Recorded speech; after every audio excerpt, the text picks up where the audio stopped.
Baiklah, kami dari kelompok 6 akan menampilkan video pembelajaran pendidikan agama Islam di sekolah. Selamat menyaksikan.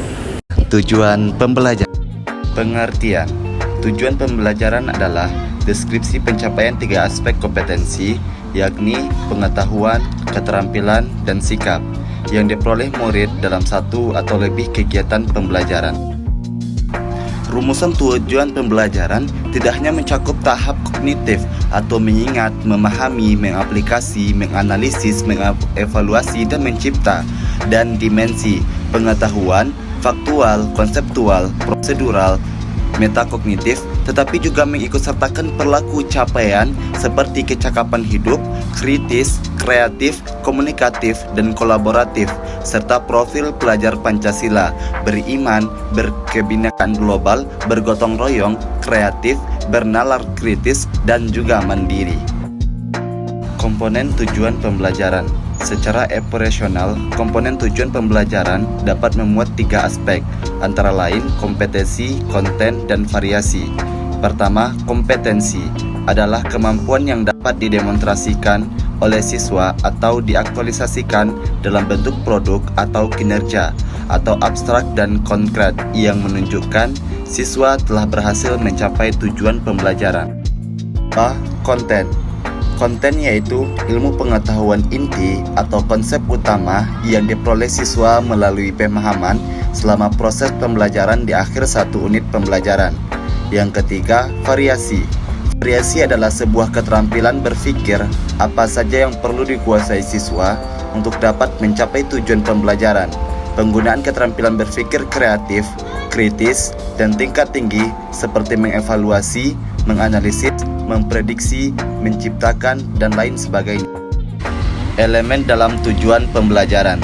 Elemen dalam tujuan pembelajaran terdiri dari 2. Yang pertama, menyatakan apa saja yang seharusnya dilakukan oleh peserta didik. Yang kedua, kondisi yang terjadi saat kegiatan belajar mengajar berlangsung, perunjuk jelas standar minimal dalam pencapaian dalam pembelajaran. Manfaat tujuan pembelajaran. Manfaat tujuan pembelajaran terdiri atas 4. Yang pertama, memudahkan untuk mengkomunikasikan maksud dari kegiatan belajar mengajar kepada peserta didik. Yang kedua, memudahkan guru memilih dan menyusun bahan ajar. Yang ketiga, membantu memudahkan guru menentukan kegiatan belajar dan media pembelajaran. Yang keempat, memudahkan guru mengadakan penilaian. Saya akan menjelaskan tentang ATP. Pengertian ATP dalam kurikulum Merdeka. ATP merupakan singkatan dari alur tujuan pembelajaran yang ada pada bagian kurikulum Merdeka. Alur tujuan pembelajaran pada kurikulum Merdeka atau ATP merupakan rangkaian tujuan pembelajaran yang sudah disusun secara sistematis dan logis dalam fase pencapaian pembelajaran secara utuh dari fase awal hingga akhir. Seperti yang diketahui, pemerintah menetapkan capaian pembelajaran kurikulum Merdeka dalam fase-fase, yaitu fase A untuk tingkat kelas 1 dan kelas 2, fase B untuk tingkat kelas 3 dan 4, fase C untuk kelas 5 dan kelas 6, fase D untuk kelas 7 dan kelas 8, fase E untuk kelas 9 dan 10, serta fase F untuk kelas 11 dan 12. Prinsip penyusunan alur dan tujuan pembelajaran. Prinsip penyusunan alur tujuan pembelajaran. Yang pertama, sederhana dan inovatif. Yang kedua, esensial dan konseptual. Yang ketiga, berkesinambungan. Yang keempat, pengoptimalan 3 aspek kompetensi, yaitu pengetahuan, keterampilan, dan sikap. Yang kelima, merdeka belajar. Dan yang keenam, operasional dan aplikatif. Yang ketujuh, adaptif dan fleksibel. Langkah prosedur cara menyusun ATP. Ada 7 langkah-langkah yang menjadi prosedur dalam penyusunan alur tujuan pembelajaran atau ATP, antara lain. Yang pertama, melakukan analisis capaian pembelajaran yang memuat materi dan kompetensi pengetahuan, keterampilan, dan sikap.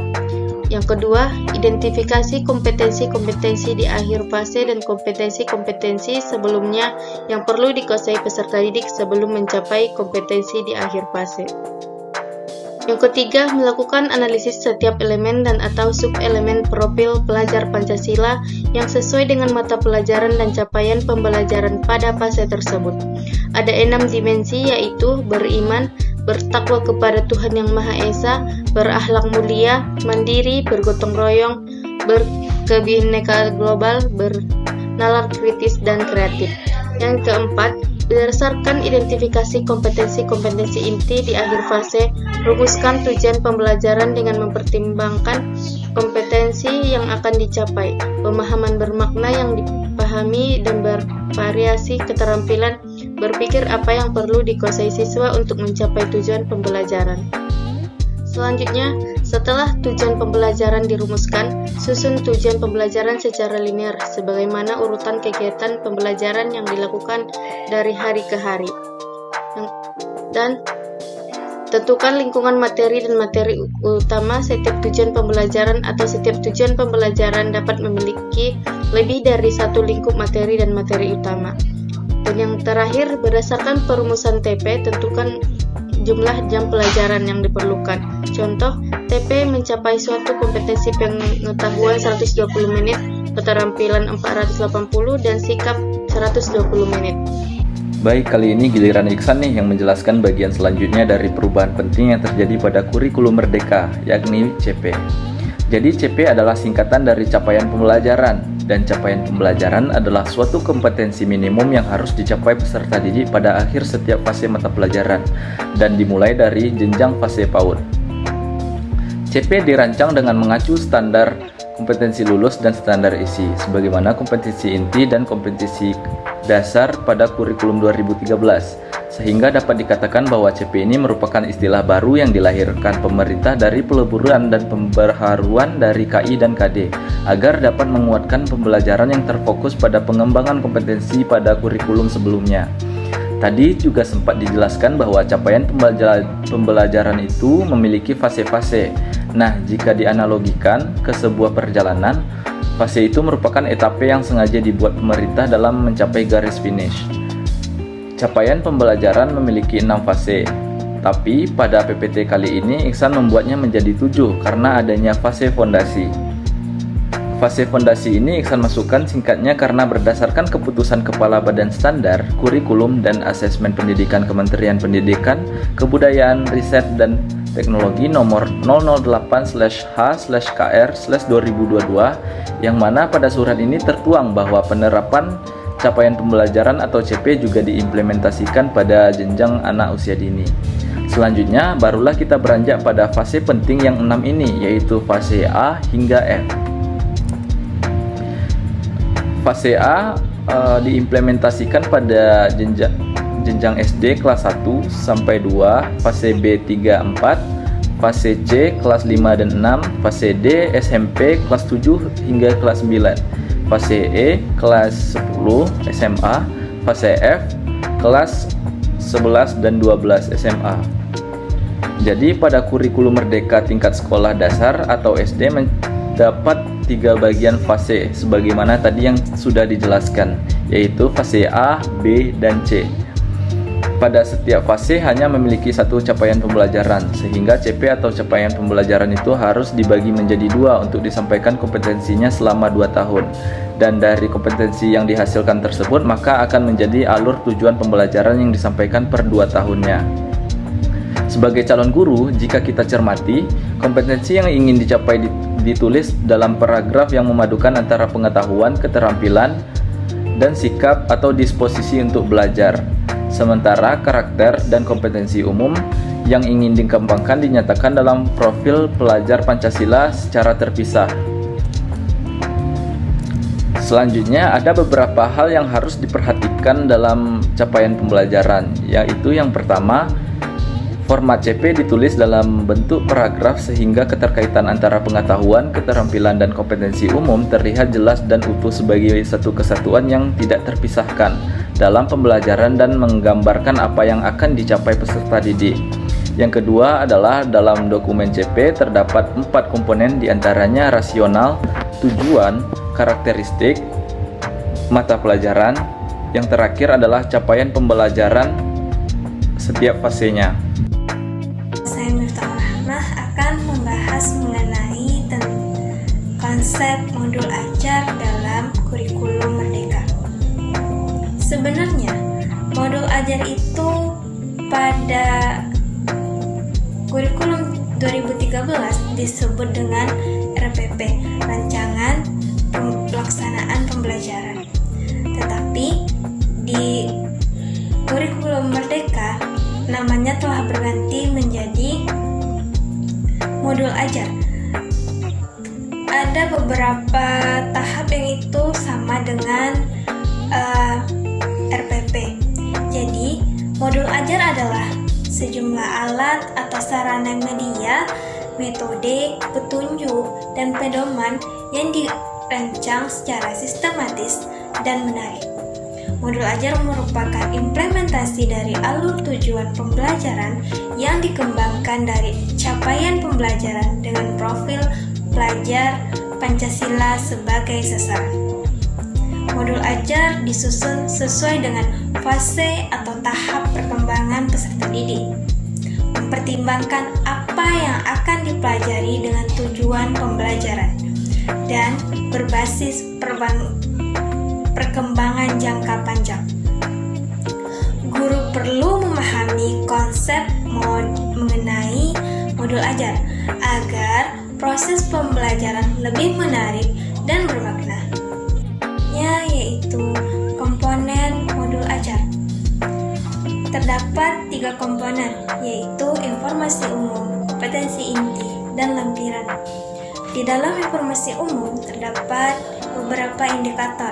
Yang pertama, identitas sekolah, kompetensi awal, profil pelajar, Pancasila, sarana dan prasarana, target peserta didik, dan model pembelajaran yang digunakan. Yang kedua ada 4 komponen inti. Terdapat beberapa indikator.